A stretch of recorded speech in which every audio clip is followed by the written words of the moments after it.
رايي ان الميكانيكا بدات بمسمار. المسمار خلانا نقدر نربط الاجزاء ببعضها. جه في بالنا في الانسان ازاي اقدر انقل الحركه بتاعتي من مكان لمكان. كان ده التحدي اللي قابلنا الاولاني. عملنا الشافت، العمود هدفه انه ينقل الحركه الدورانيه، بس هو بينقلها ازاي؟ العمود هيركب عليه اجزاء هنا هي المسؤوله عن نقل الحركه فعلا. ازاي هنوصل الاجزاء دي بالعمود؟ الهاب كونكشنز هي الطريقه اللي احنا هنوصل بيها، سواء كان خابور مشرشر ايا كان. هنوصل العمود دوت بايه؟ ممكن نوصله بترس، او ممكن نوصله بطنبوره، او ممكن نوصله بتشين وسبروكت زي العجله، جنازير يعني. كل دي منظومات هدفها ان احنا ننقل القدره بتاعتنا. العمود عشان يلف من غير ما يعمل لي مشاكل كنا محتاجين ان هو يلف على مسند، وهو البيرنج. البيرنج ده تاني اكتر جزء موجود في اي ماشين انت هتقابلها في حياتك.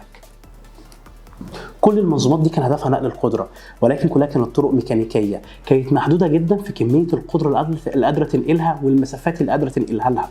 عشان كده ابتكرنا منظومات جديده زي المنظومات النيوماتيكيه، الهيدروليكيه، او حتى المنظومات الكهربائيه. كلها منظومات هدفها ان احنا ننقل القدره.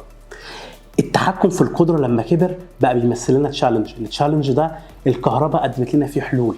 دمج المنظومات الكهربائيه في التحكم في المنظومات الميكانيكيه دي حسن لي الكفاءه وحسن لي الفعاليه بتاعت المعدات بتاعتي بشكل كبير جدا.